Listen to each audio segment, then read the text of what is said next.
You're now listening to Dirty Feet, a brand new podcast on No More Radio. Bonjour, oui, vous êtes sur les ondes des pieds sales, aka Dirty Feet podcast on No More Radio. I'm Allison Burns. I'm JD Papillon. Oh, I'm Jen Doan. The Donor. I'm the donor. This is Joanie on No More Radio. Stay tuned for dance, circus, burlesque, tango, movement, salsa, whatever it is, we're going to move you.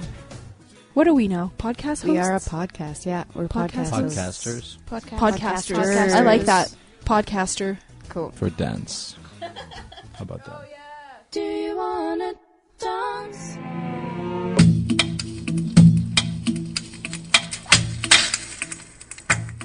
It's that time of year again where Bouge DC is presenting their annual dance festival. It happens every January. This is the 4th edition of the Bouge DC Dance Festival taking place. Most of the events are taking place at Mainline Theatre, which is 3997 Saint Laurent, just below Duluth in Montreal. Full disclosure, I'm associate artistic producer of the festival, and a lot of the people actually involved in Dirty Feet are also involved in the Bouge DC Dance Festival, so we're just going to put that on the table right now. I'm Allison Burns, and I'm joined by Joanie Ferrand today. And Joanie, what is your role with the festival, or your involvement in the festival? A very small involvement. I'm translating stuff from English to French, so I haven't met a lot of these people, though I know of them. So yeah, I'm excited to hear more about it. What is it? Where's it going and everything? Wonderful. Well, I'm glad that you're going to take that perspective for us today. And also, JD's not joining us, but he is one of the dancers for one of the chosen choreographers in the Common Space L'Espace Commun showcase, and he taught a capoeira workshop earlier this week. So there you go. All our cards are on the table. Now let's move forward with what is Bouge DC, and why do we love it so much, and why are we really excited for the continuation of the festival right until the end of the week. I wonder if I may turn over the reins to one of our guests today, Holly Greco, who is on the planning committee for Bouge DC, if she can fill in some of the blanks on what is Bouge DC. Yeah, sure. I've been with Bouge DC for 5 years. This is our 5th anniversary of at least the Common Space performance, which we do, which is on Wednesday through Saturday. And from the very first showcase, what Amy Blackmore, our artistic director, wanted to accomplish is having this need to rework pieces and movement and vocabulary that felt unfinished. We were students at Concordia, and we only got a certain amount of time to work on these pieces and then to present it. And then once it was done, it was just kind of done. And Amy felt the need to put it back on stage and spoke to some other choreographers, whether we were in the same year or not, and kind of come together and do this very makeshift show 5 years ago to rework something that we found special, whether it was a moment in a piece or an entire idea or theme. And so we've been doing that for the last 5 years. So that's Espace Commun. But now Bouge DC has become gargantuan in comparison to what it was in the very first show. We now have workshops, as Allison mentioned. We do the capoeira workshop. We did a burlesque workshop with Holly Gauthier-Frankel. In the past years, we've had workshops with Robin Henderson with Dance Animals, something a little bit more commercial. Heather Keeler does a tap workshop every year, a free tap workshop, which is great. So we really are interested on the Bouge DC team of having a well-rounded amount of workshops and not just for dancers. We did a Contemporary Dance 101 last year. That was really cool. Just to have people who say, I always wanted to do contemporary dance, and kind of give them the opportunity to do that. So I don't know, that's a lot of blanks I just filled, I think. Absolutely.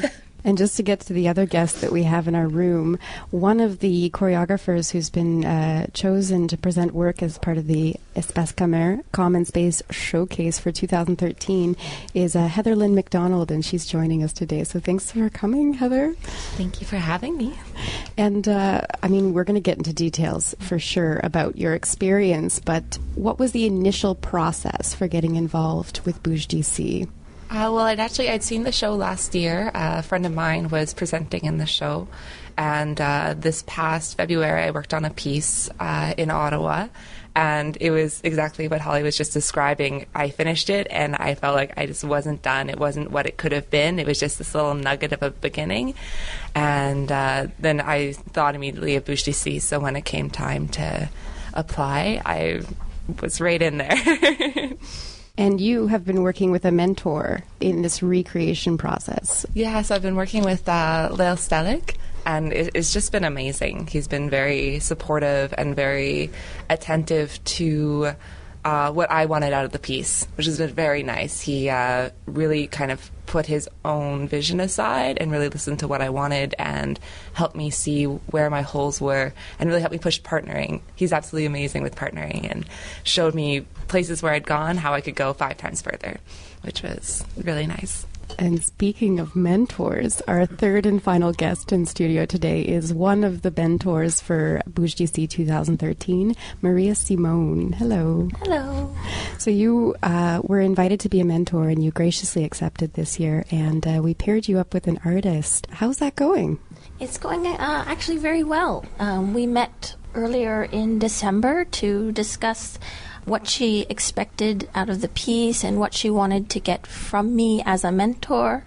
And then since then, I've gone into a couple rehearsals and really just gave her my input and my outside eye and what I thought she could do to develop the piece more. And I think that's one of the main things of Bouge d'ici, is to help the artists see different aspects that they might have not been able to see earlier in their process. And you're also, you're so kind to Bouge d'ici, and you've been so kind over the years. You're also doing stage management for the showcase. So yeah, thank you I very always much. love doing that. It's just a great way to stay connected with everybody and to be a part of the festival, help out wherever they need me. I'd like to ask you if this is fair. We choose mentors who are established in the dance industry and who have more experience than our applicants or the specific applicant that we want to pair them up with. So can you give us a little biography that lets us know kind of the niveau that we're working with? I think each mentor has come from a different background, and that's what's so great about Bouge d'ici, is they take the applicants and are able to pair them up with somebody that's specifically good for the development of their work. Specifically for me, I've been doing a lot of rehearsal directing and have worked with numerous artists, and I feel that not only graduating from Concordia and knowing the choreographic side of it, but also knowing the dancer side of it. So being able to help not only the choreographer, but the dancers as well, and stage presence, and how to expand their horizons and expand their vocabulary within the work that they've already been given. Since Bouge d'ici started, just because I haven't had the chance to participate or see much of it in the past 5 years, and I was just wondering, how would you say it's evolved since its very first year, which was 2009, yeah? Yeah. How has it evolved? Oh, wow. If I'm just going to go back to Espace Commune for a second, we did our first show at Control Lab. For those of you who don't know Control Lab, it is on St. Laurent, just above Prince Arthur. It's a little gallery space. We could seat 30 people. I think we did about 2 shows. Yeah, two back-to-back nights. Sold out 30 people, yeah. And it just has continued to grow. And I think we only had about 6. Sorry, Amy Blackmore, if you're listening, forgive me if there's wrong information. But 6 choreographers at the time. Now we have 11. We're now at the Mainline Theatre, where we can see double at least that. And we have 5 shows. So at least in terms of numbers and space, we've grown, to say the least. We've added the mentor program. That was about 3 years ago. The workshops we've been doing for the last 3 years. What I find keeps growing is our team keeps growing, for sure. From just 1 or 2 people, now we're up to 5 or 6 people. And our involvement continues to grow as well. Like last year we included the showing, quote-unquote showing. So we have all of our artists come in mid-November. This year we invited the mentors as well, and we all sit down and they get to show what they have of their work thus far. They're in their process, and some have had 1 or 2 rehearsals, some have had several. And we get to give our kind of feedback and notes and see, who's joining us this year. So our involvement continues to grow. There's just so many aspects that we want to continue. Like Allison mentioned, we don't have any international mentors, but God knows we talk about it, So we just want to continue to grow and expand as much as we can. But 5 years, a lot's happened. Yeah, Maria, please. I just want to add to Holly's comment that we've also added the cabaret, which is an opportunity for the mentors to show their work, whether it's in progress or finished work. And it gives the opportunity for the other choreographers to see the development of their mentors. So it's a well-rounded opportunity.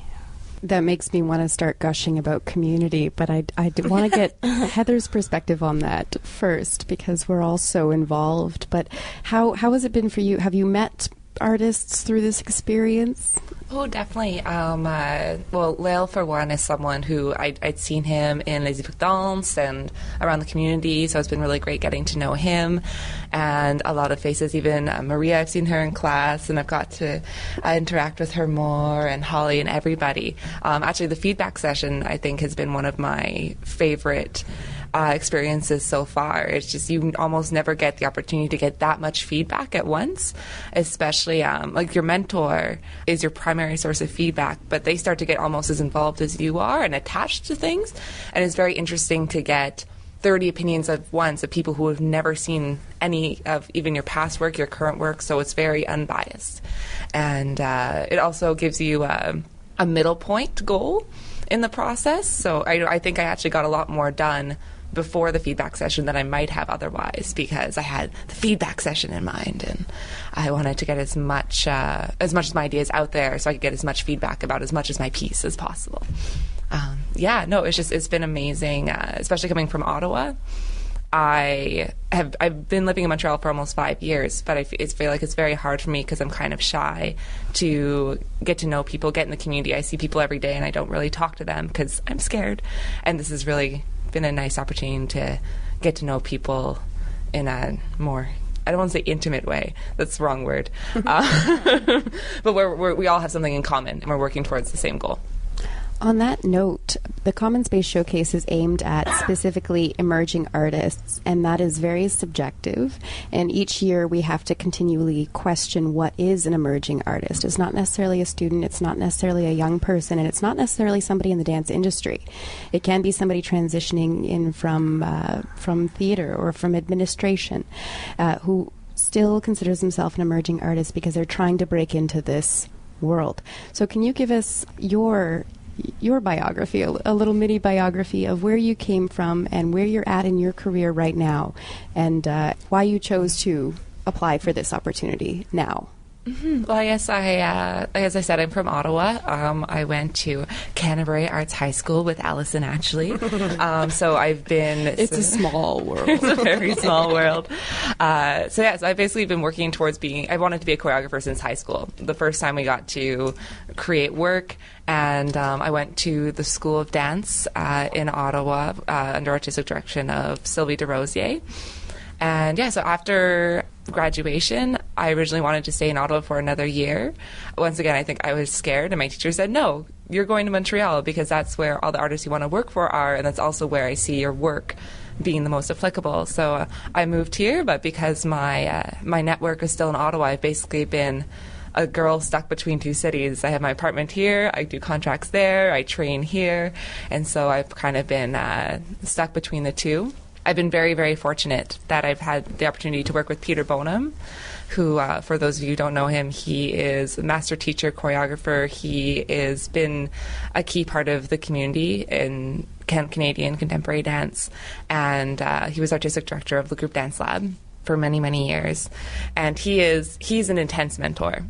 He is someone he's 78 years old. He knows exactly what he wants to see. He does not bullshit you. He does not sugarcoat things. And he pushed me very hard to continue my work in a way that I never could have otherwise.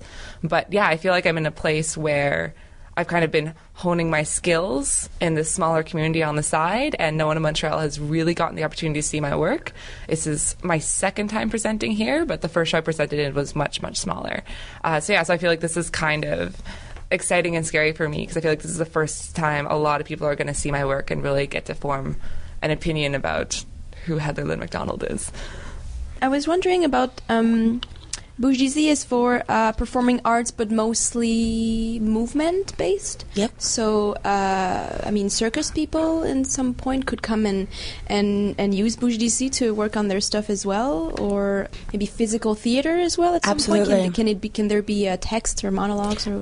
Absolutely. I actually was a part of a piece 3 years ago by Joseph Bembridge, who is an actor. He's definitely a mover as well, but he is first and foremost an actor. And I did a physical theater piece that was incredibly emotional, and I really had to train with him on getting the essence of theater as well. And the other two girls who were in the piece were both trained actors. They're movers as well, but they are, again, first and foremost actors. So we absolutely are open to the idea.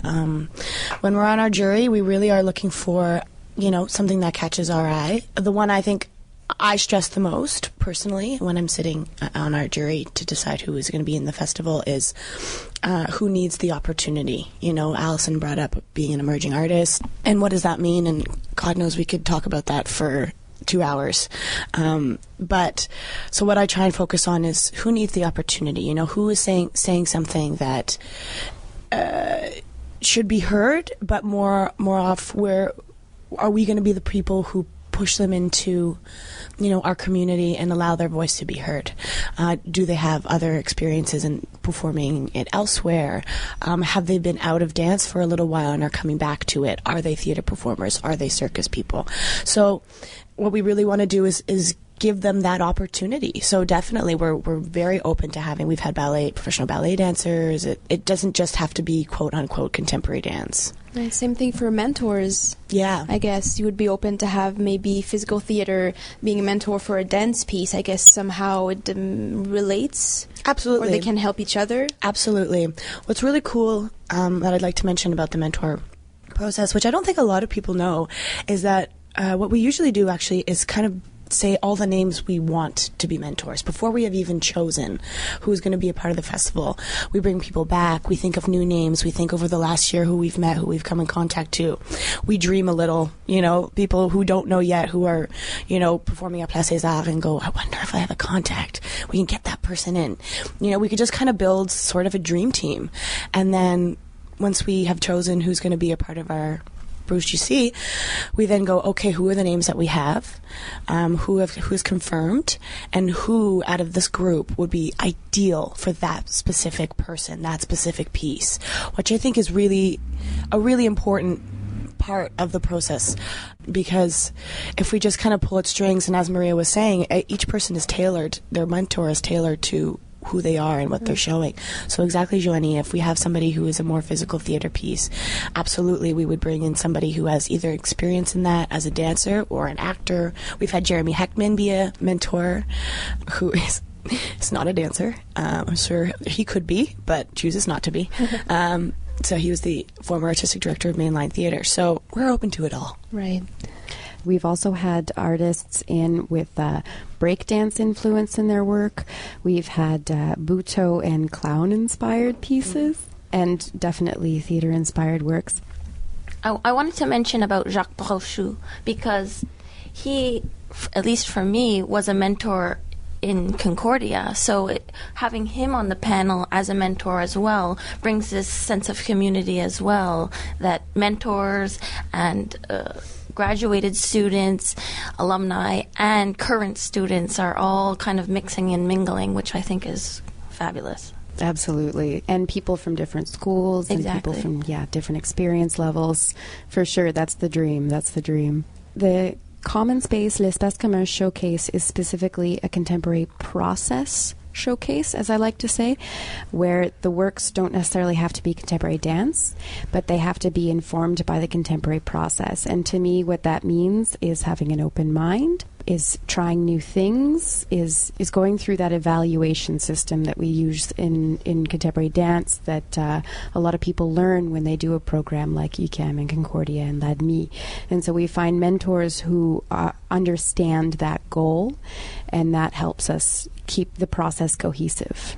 Yeah, I would also like to add to, I've been a mentor formally twice. I've had to step in for a couple other ones as well over the years. And what I would like to point out is that I have a relationship with every single person that I've mentored to this day. I think it has a little bit to do with my personality as well. I don't know if that's for every mentor, but yeah, so shy. I don't know if that's for every mentor, could say the same thing, but you know, these are people now who come back to me a couple years later and go, hey, Holly, I'm working on something new.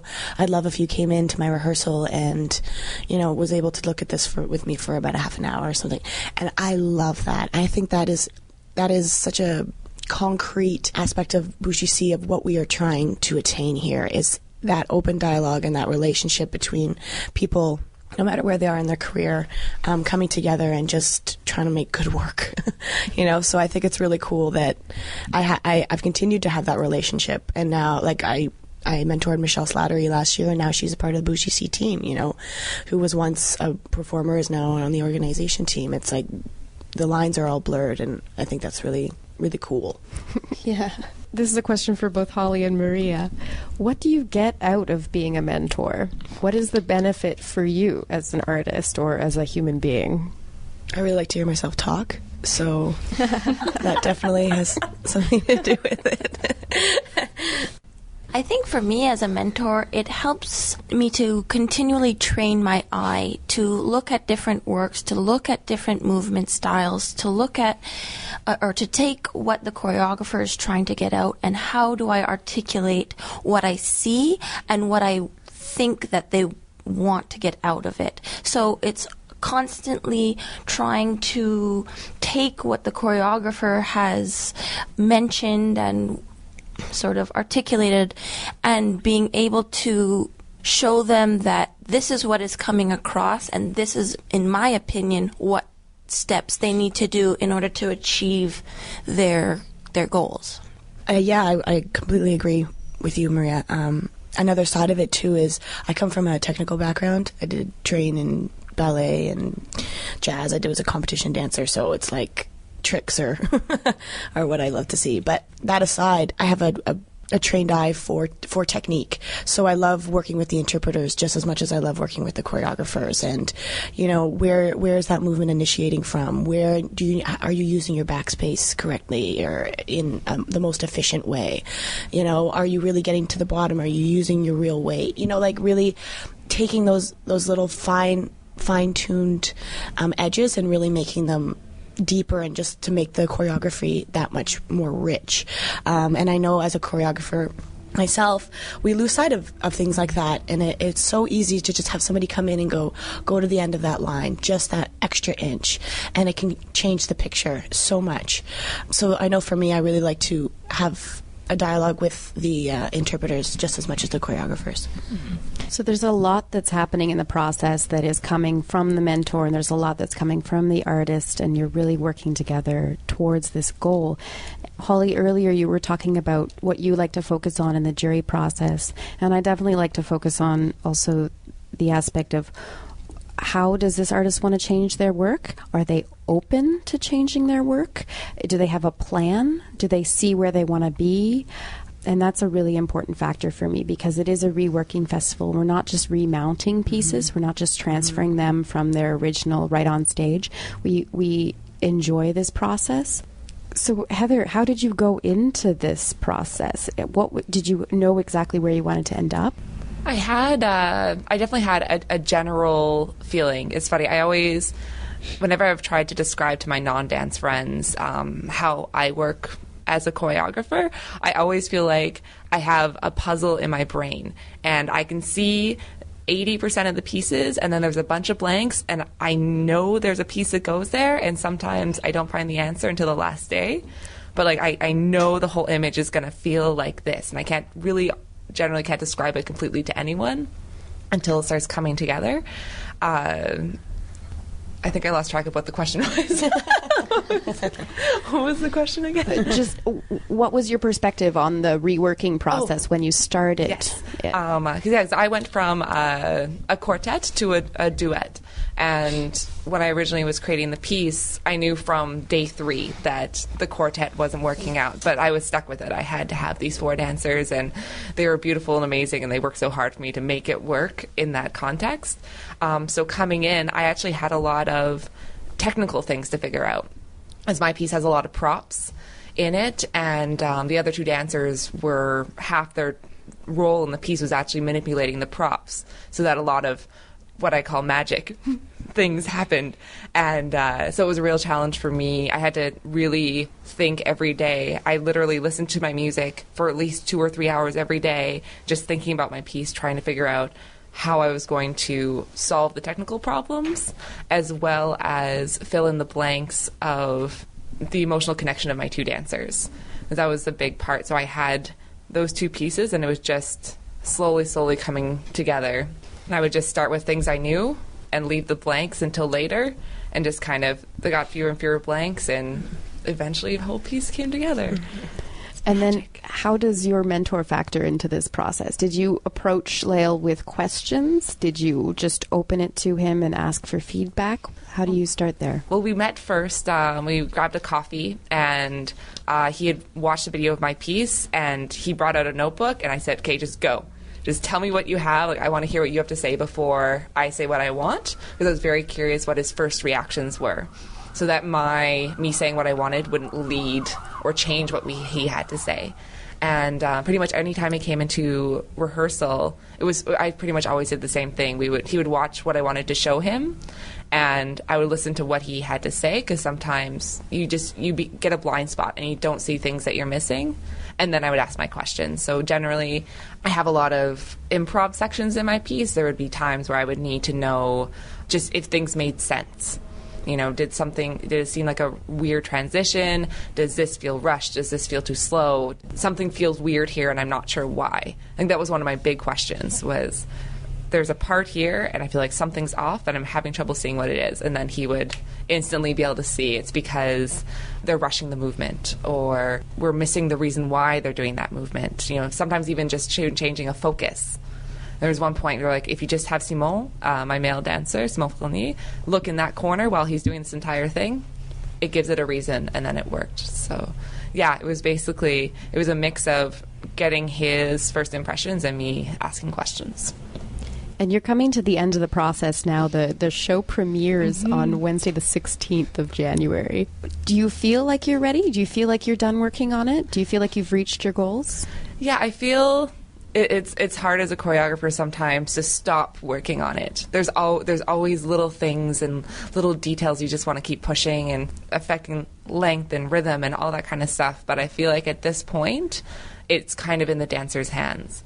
And, I'm still there to watch and tell them what I see, but it's really them taking it, making it their own, and being wonderful, which I know they'll be. So now, yeah, it's sort of, I'm at that mother bird letting her little chickling fly away and hopefully not crash into the ground. But I know it won't. I'm sure it won't. I'm sure it's going to go really well. Can I make a quick comment on that, Allison? So I kind of understand what you're saying, Heather. Well, not kind of. I understand what you're saying, Heather. Because from a mentor standpoint, I walk in now. I'm not a mentor this year, but Amy and Allison have asked me to go in at the end of the process with a couple of the artists and just kind of see what they're at. This is for mostly curation, so that when we go back and we're actually programming the actual show, we know, okay, who's doing solo, who's doing duet, what is the kind of tone, what is the atmosphere. But as somebody who's been a mentor in the past years, going into these rehearsals and really just giving them a couple, vague notes and asking about lighting and costume. I just want to talk to them and be like, do that again. Okay, go back and let's work on this. And then, but it's the end of the process, right? So, and I'm not their mentor, so it's been tricky for me because this is a new thing for me personally and Bouge DC to just go in at the end of the process and give them my 2 cents and then walk away. It really is a skill. And I think that's for the choreographer as well now at the end of the process, to give them enough and not give them too much. And I think that's with feedback in general, but certainly at the end of the process when we're coming up to showtime, you really have to choose your words wisely. I'm sure you can agree with me on this too, Maria. Choose your words wisely. What do they need to hear and what are they going to figure out for themselves, period, the end, It's kind of interesting that you're saying it's the end of the process. I kind of consider, yes, it's an opportunity to show, and it's the end of the process for what you're working on right now.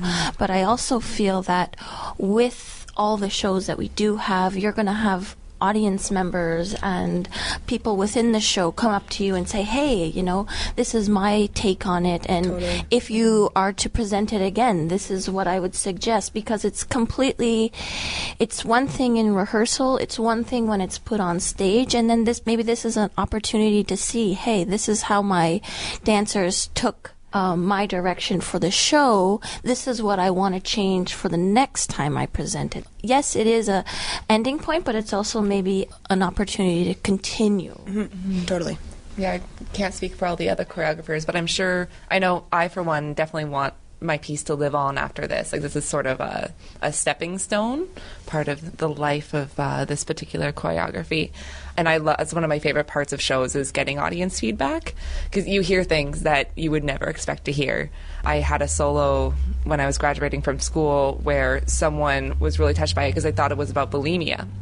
And had nothing, my inspiration had nothing to do with that whatsoever, but I love that someone saw something that powerful in it because of their own life experiences. So it was very interesting to see how people, like the feedback section, people who have no connection to you, no connection to your piece, they know nothing about your personality, they're not going to read into things to do with your life, and they're going to give you information that you would never expect. So I'm going to get very different feedback from my mom and dad than from a complete stranger.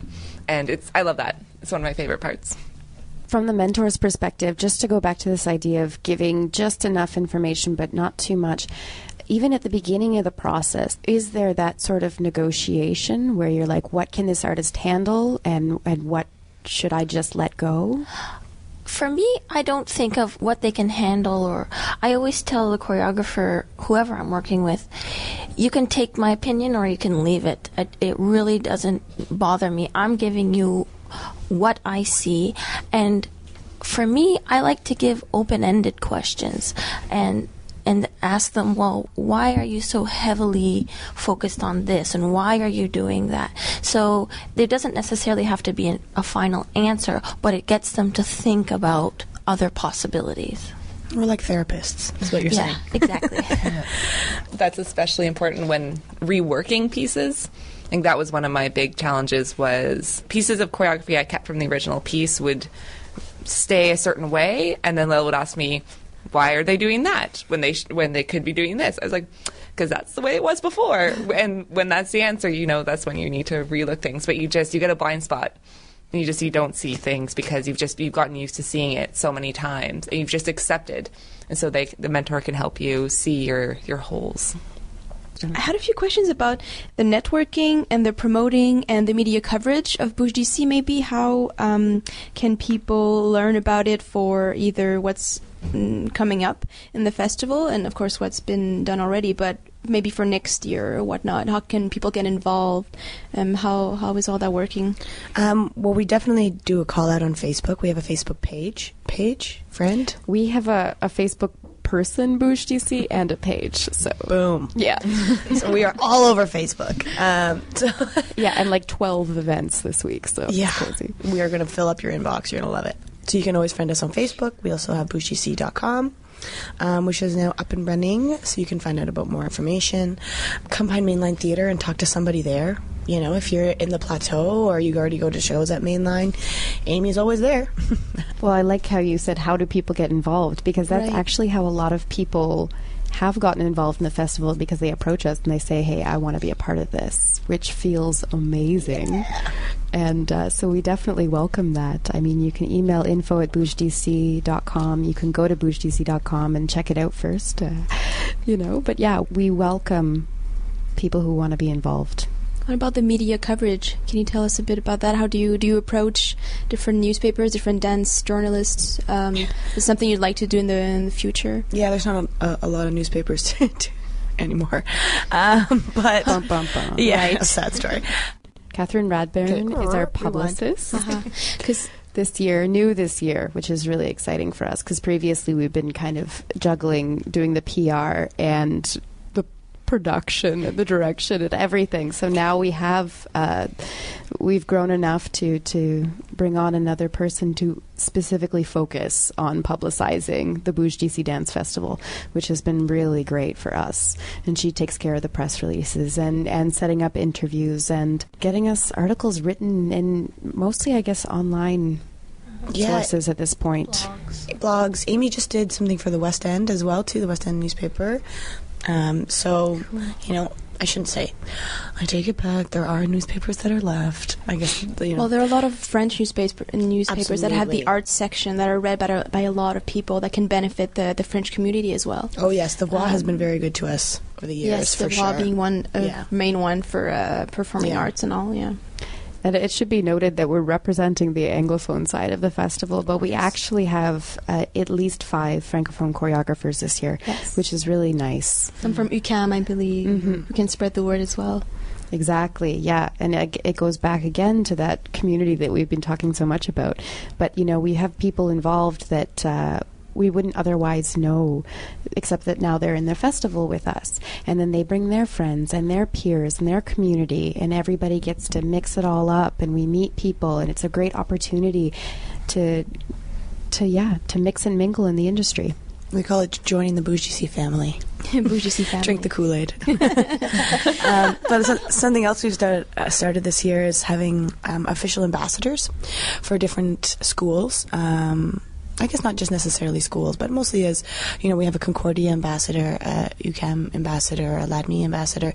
These are people who attend these schools, who are informed on Bouge DC and aren't necessarily, they're not performers or they're not choreographers in this year's festival, but some are, but they're just people who have the knowledge to talk to people in their class and go, hey guys, I don't know if you knew about this, but this is going on and it's really cool and you should apply, or you should come check it out, or come take this workshop.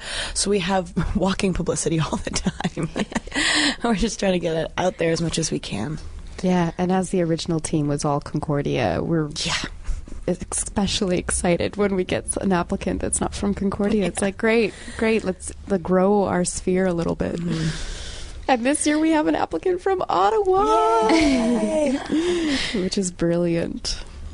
I have to say that this year, or I don't know, maybe it's been like that for the last few years, but you have a kick-ass format. Everything is in it, you know. The Ciné Danse, which has just happened recently, but will begin, I'm sure, in the part of the festival next year. But you have the workshops, obviously the mentoring, all the artists involved, the cabaret. I mean, what would you like happen next year and the next few years? How do you see it evolve? Maybe the venue-wise, or maybe moving it, maybe going on tour or something, you know, Bouge DC tour to go in different cities in Canada and the US or whatnot. How would you see it evolve in the next 5 years or something? Yes. Yes, we'd like to see it evolve. Obviously, yeah. If I can just talk on one of the many things we've talked about. First time this year we did a 5-year plan as a team, which was really cool. And we just didn't, inhibitions to the wind. Don't think about funding, whatever you do. Don't think about funding. Don't think about, you know, just let yourself dream a little bit, which is really nice to do every now and again. And you know, some of these goals we kind of got done, which is super cool. But one thing I think to note is that we don't want Bouge DC to be something that just lasts for, you know, a week, 10 days in January, and then again for Nuit Blanche. We want the Bouge DC presence to be around all year and have, you know, present workshops all year round and do one-off nights where maybe we do another film night in May, and just kind of keep out there all year round so people can get in contact with us with either ideas or applications, or just, as I say, keeping the dialogue open between in the community, and we want to be able to be a portal for that all year round.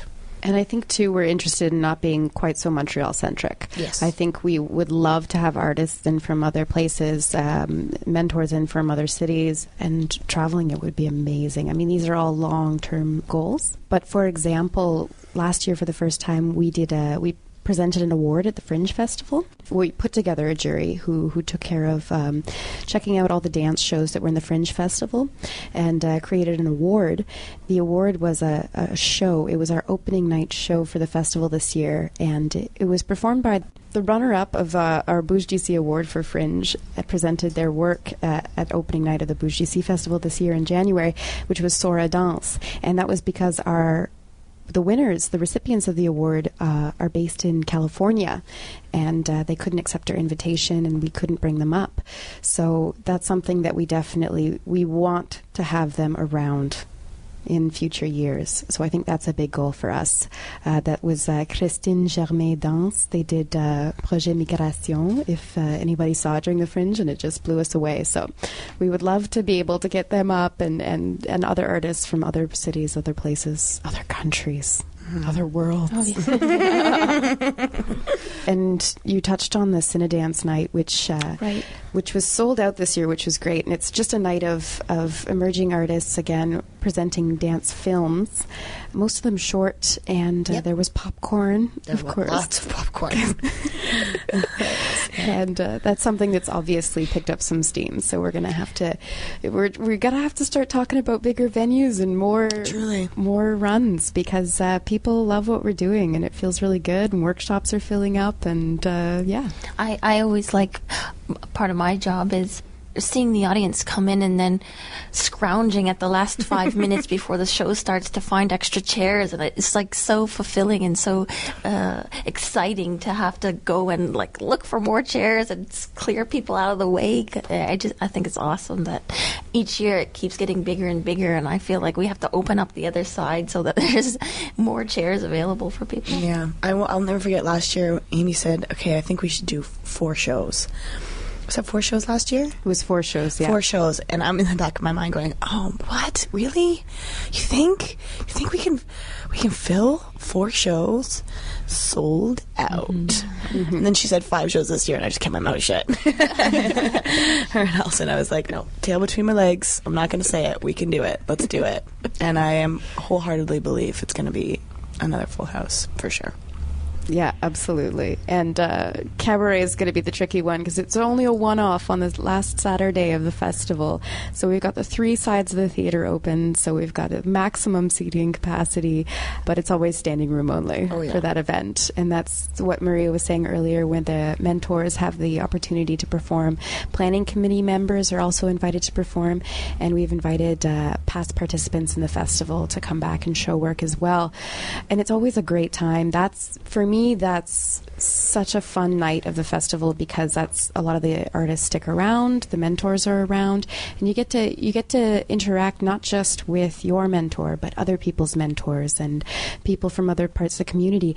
And we get strangers wandering into the theater this year, which is really great. People that haven't been to a dance show before, or maybe they have, but not something in this style, or their friend dragged them along, and it's just great because I love hearing what they have to say about the shows, because it's a completely different perspective than I've got, and it's so refreshing and it's so encouraging.